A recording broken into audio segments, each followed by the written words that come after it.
Assalamualaikum warahmatullahi wabarakatuh. Selamat sore teman-teman semua. Senang bisa jumpa lagi ya dengan teman-teman. Jadi sebelumnya masih di suasana Hari Raya Idul Fitri. Tentu saya atas nama pribadi dan juga atas nama pimpinan di KBRI mengucapkan selamat Hari Raya Idul Fitri untuk semua, dan juga mohon maaf apabila saya dalam kapasitas pribadi ada kata-kata ataupun ada perlakuan yang kurang menyenangkan, mohon dimaafkan. Demikian juga sebagai pimpinan di KBRI, apabila ada pelayanan yang masih kurang sempurna ataupun ada hal-hal lain yang dianggap tidak memadai, saya pun menyampaikan permohonan maaf ya kepada teman-teman semua. Mudah-mudahan ke depan akan lebih baik dan lebih baik lagi. Nah, pada sore hari ini saya akan memberikan pengumuman awal lah ya mengenai cara pembayaran di KBRI Kuala Lumpur. Teman-teman pernah mengalami ataupun mungkin juga tahu bahwa pada tahun 2012 kita sudah memberlakukan pembayaran non tunai atau cashless, yaitu pada saat itu memakai M-Cash ya. Waktu 2012 itu kan pakai M-Cash. Namun demikian pada tahun 2023 karena ada rekalibrasi ya, pemohonan paspor itu kan banyak sekali pada saat rekalibrasi, sampai 1.000, kadang-kadang 1.000 lebih, sehingga apabila melakukan pembayaran melalui M-Cash itu menambah waktu jadi lebih lama. Nah, oleh sebab itu maka pembayaran non tunai dihentikan untuk sementara waktu supaya pelayanan di KBRI dapat selesai lebih cepat. Namun demikian karena banyaknya pemohon paspor pada tahun 2023 untuk program RTK, tetap saja selesainya itu sampai larut malam. Kadang-kadang ada yang sampai jam 12 atau bahkan lebih. Namun demikian pembayaran non tunai ini sudah menjadi keputusan pemerintah. Jadi kita tidak dibenarkan lagi untuk menerima pembayaran secara tunai, dan itu harus dilaksanakan. Hanya pada tahun 2022 kita mohon pengecualian lah ya gitu ya. Mohon pengecualian untuk tidak diberlakukan dulu, mengingat banyaknya permohonan paspor pada saat RTK 2.0 itu. Nah, karena ini RTK sudah selesai dan pelayanan di KBRI sudah mulai normal dari sisi jumlah ya. Paspor mungkin sekarang satu hari sekitar 400 sampai 500. Kemudian SPLP juga masih ada di kisaran 200 sampai 300. Jadi saat ini kita diminta untuk kembali memberlakukan pembayaran secara non tunai. Nah, selain itu kita juga sudah melakukan penyempurnaan lah ya. Penyempurnaan dalam pengertian sekarang ini teman-teman kalau mau bayar itu memiliki banyak opsi ya. Kalau yang sebelumnya hanya M-Cash saja dan itu juga masih kelama, maka untuk yang akan datang ini ada beberapa cara pembayaran yang diharapkan ini akan mempermudah teman-teman, karena cara-cara pembayaran itu sudah lazim dilakukan ya. Bahkan di seluruh imigrasi di Indonesia pun sekarang sudah tidak ada pembayaran cash. Di imigrasi Malaysia, kalau kita bayar kompon misalkan, itu juga sudah tidak menggunakan cash lagi, harus menggunakan aplikasi. Nah, Di masa penghentian sementara itu, kita mencoba untuk memperbaiki pelayanan non tunai ini dengan bekerja sama dengan perusahaan penyedia jasa pelayanan digital yang memungkinkan nanti teman-teman itu punya beberapa pilihan. Nah, sementara ini kita masih dalam tahap sosialisasi dulu, belum mulai dilaksanakan secara menyeluruh. Tetapi kalau yang mau menggunakan pembayaran secara non tunai itu sudah diterima. Tapi kalau misalkan masih ada yang bayar dengan menggunakan tunai pun masih diterima. Jadi sekarang ini di masa transisi itu masih dibolehkan untuk menggunakan pembayaran secara tunai ataupun menggunakan aplikasi atau non tunai. Jadi masa bulan Mei ini sebagai masa transisi.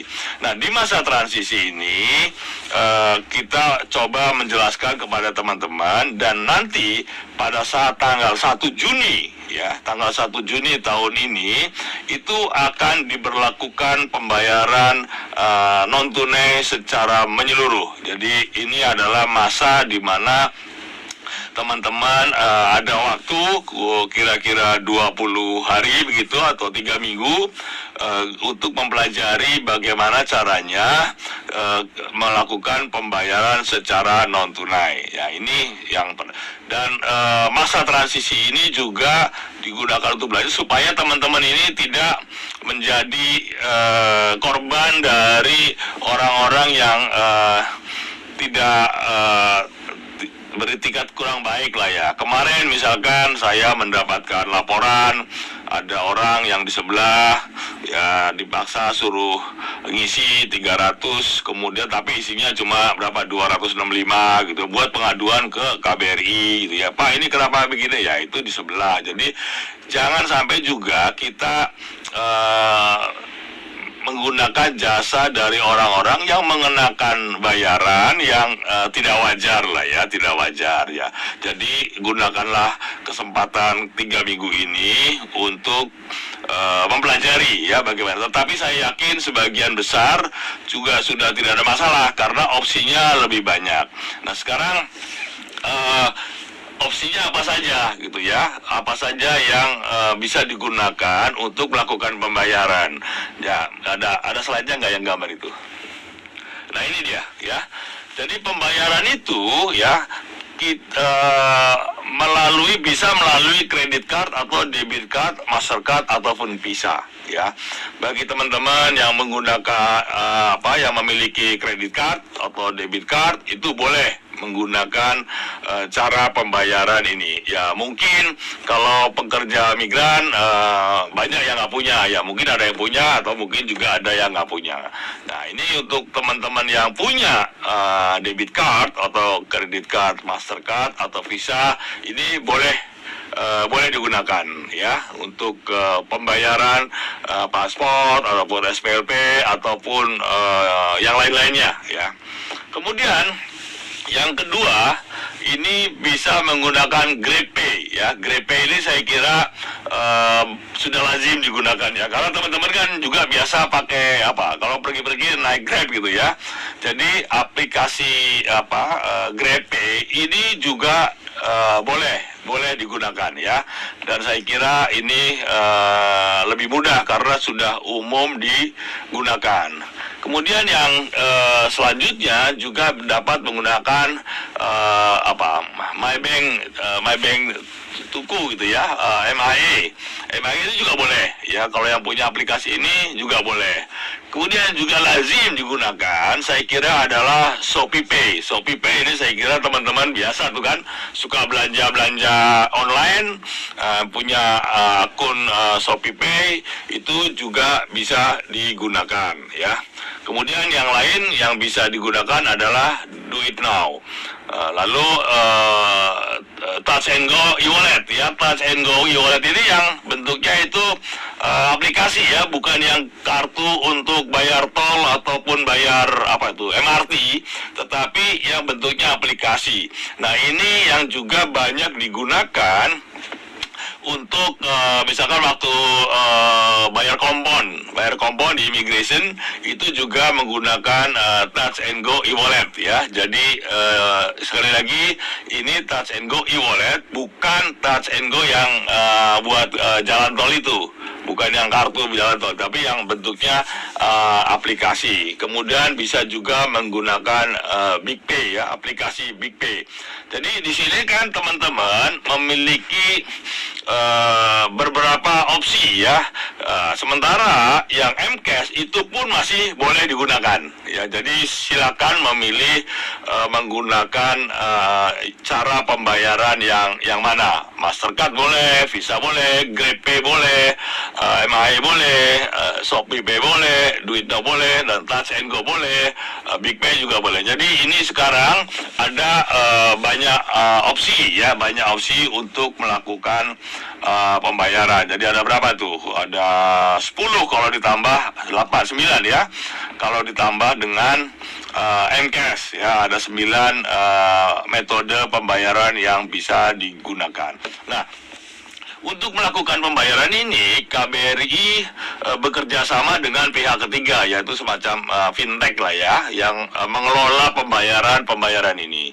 Nah, karena ini bekerja sama dengan pihak ketiga ini juga termasuk yang menyediakan alatnya atau edisi itu yang biasa kita suka lihat kalau makan di restoran, itu kan suka ada alatnya tuh ya, yang kota itu nanti di tap atau di scan itu juga disediakan oleh pihak ketiga. Oleh sebab itu pihak ketiga ini mengenakan biaya administrasi. Jadi kalau tarif paspor, tarif visa ataupun tarif SPLP yang di KBRI tetap bayarnya sama, tetapi ada biaya administrasi yang dikenakan oleh penyedia pelayanan fintech ini. Jadi biaya administrasinya itu kalau yang tadi itu yang berapa itu 8 ya, 8 itu 3,5 ringgit ya. Tetapi kalau kita menggunakan M-Cash itu biayanya 2 ringgit ya, 2 ringgit. Jadi waktu bayar, waktu mengisi itu jangan misalkan biaya paspor itu 110, maka waktu mengisi itu dilebihkan 3,5 ringgit atau katakanlah dilebihkan 5 ringgit begitu ya. Jangan pas 110 ringgit, karena kalau pas 110 nanti nggak cukup untuk bayar paspor misalkan, atau kalau cuma diisi 35 ringgit nggak cukup untuk bayar SPLP ataupun yang lain-lainnya. Jadi jangan lupa ya, waktu top up itu ditambah dengan 3,5 ringgit yang ini nanti masuknya ke rekening dari pihak yang menyediakan platform pembayaran ini. Kalau yang ke KBRI tetap dengan biaya yang sudah ditentukan oleh pemerintah, yaitu paspor 110, kemudian SPLP itu berapa? 30 ya, atau visa berapa itu sudah ada standarnya, sudah ada ketentuan. Jadi yang perlu diingat oleh teman-teman adalah bahwa dikenakan biaya administrasi itu 3,5 ringgit ya. Ini kalau M-Cash saya dengar 2 ringgit. Tapi ini bukan untuk KBRI ya, ini untuk pihak ketiga yang mengelola pembayaran ini ya. Karena mereka juga kan berinvestasi untuk beli alat, bangun sistem dan lain-lain. Jadi tentu wajar kalau ada biaya tambahan ya. Jadi jangan dikira bahwa ini masuk ke rekening KBRI. Tidak, KBRI tetap menggunakan atau mengenakan biaya yang sama ya. Jadi saya kira masih wajar misalkan kalau kita bikin paspor ya, itu tambah biaya 3,5 ringgit. Tetapi kan paspor itu berlaku untuk 10 tahun ya. Jadi 10 tahun sekali bayar 3,5 ringgit saya kira wajar ya. Yang penting jangan menggunakan jasa dari orang-orang yang tidak bertanggung jawab, yang justru mengenakan biaya jauh lebih besar. Ada yang 30, saya dengar dapat laporan dikenakan biaya Rp35, Rp30, bahkan ada yang sampai Rp50 ya. Jadi isilah di tempat-tempat yang resmi supaya tidak dikenai biaya yang berlebihan. Jadi ini sebagai penjelasan awal ya, penjelasan awal. Nanti kita akan berikan sosialisasi lebih lanjut. Kita akan minta providernya untuk membuatkan semacam video video tutorial gitu ya, bagaimana cara mengisi atau cara melakukan pembayaran di tadi yang sudah dijelaskan tadi. Jadi cara pembayar ya, pilih metode pembayaran, nanti tempelkan kartu Visa, Mastercard atau scan kode QR untuk membayar ya. Jadi dengan cara ini pertama mudah-mudahan bisa lebih cepat karena ada pilihan, dan yang terpenting adalah bagi KBRI ini menghindari adanya uang-uang yang mungkin hilang gitu ya, karena kan selama ini kalau pakai cash uangnya itu kan diterima oleh petugas counter ya, itu kadang-kadang kita menemukan ada selisih pembayaran ya.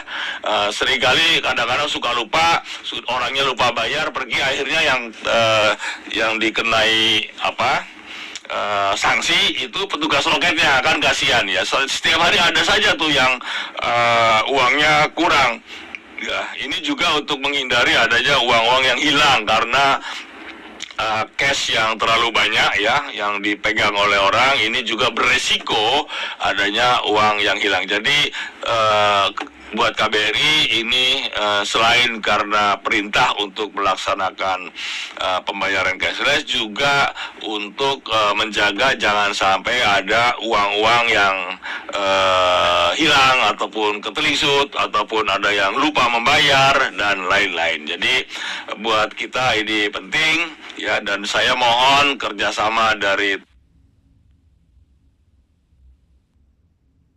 teman-teman semua untuk menyukseskan dan melancarkan pembayaran yang cashless ini ya. Jadi saya mohon kerjasamanya, saya mohon pengertiannya.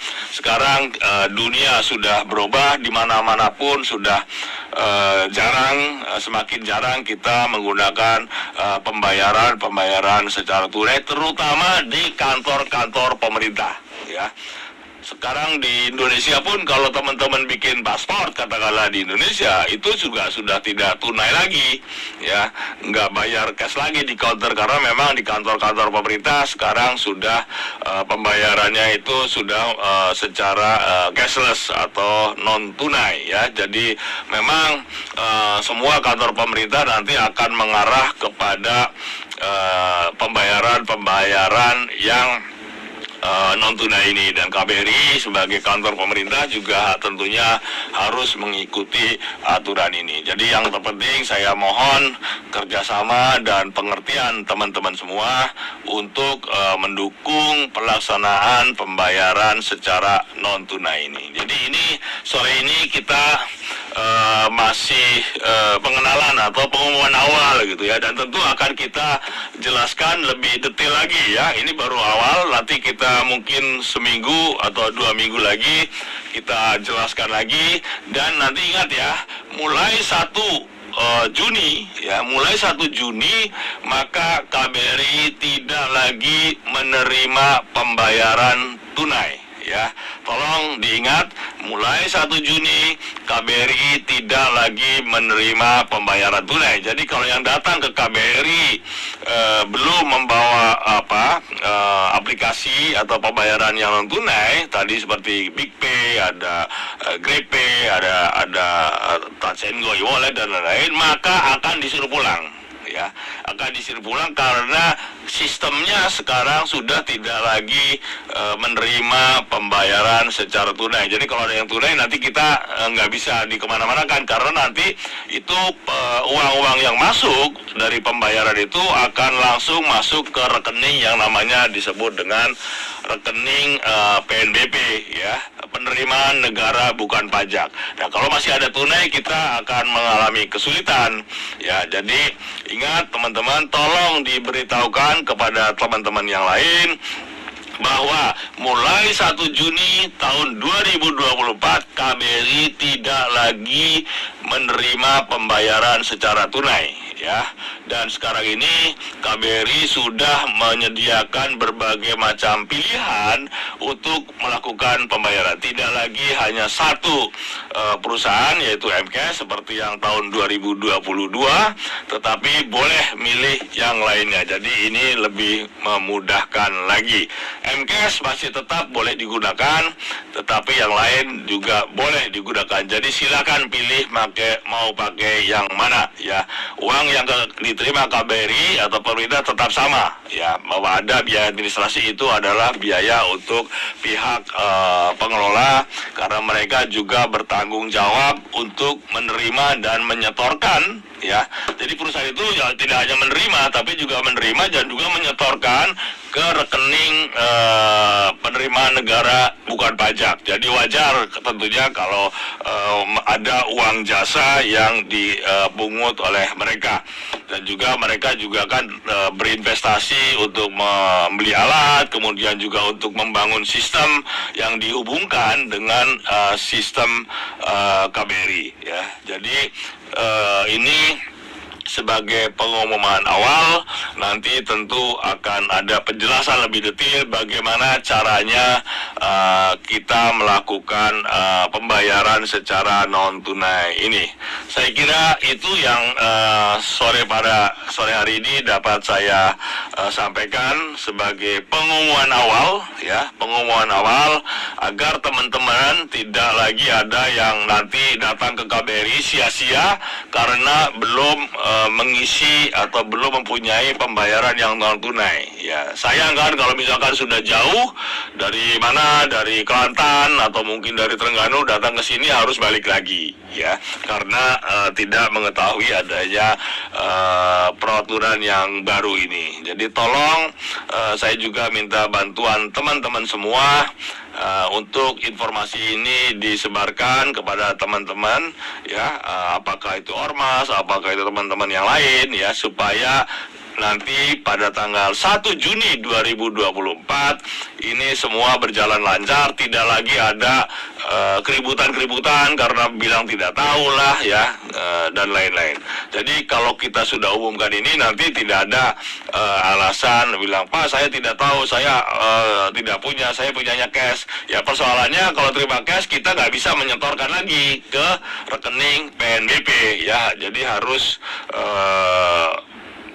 pembayarannya melalui non tunai. Saya kira itu ya pengumuman awal yang dapat saya sampaikan. Nanti berikutnya akan ada penjelasan yang sifatnya lebih teknis lagi, ya. Saya kira itu yang dapat saya sampaikan pada sore hari ini. Sekali lagi saya mohon dengan sangat pengertian dan juga kerjasama dari semua warga negara Indonesia maupun warga negara Malaysia yang memerlukan pembayaran ke KBRI, misalkan mau bayar visa, mau bayar legalisasi dokumen, ya, itu sudah tidak lagi menerima pembayaran secara tunai, ya. Saya kira itu, ya, teman-teman semua. Selamat menikmati hari libur Minggu, ya. Mudah-mudahan kita semua diberikan kesehatan dan juga diberikan kelancaran dalam melaksanakan aktivitas masing-masing, ya. Terima kasih. Wassalamualaikum warahmatullahi wabarakatuh.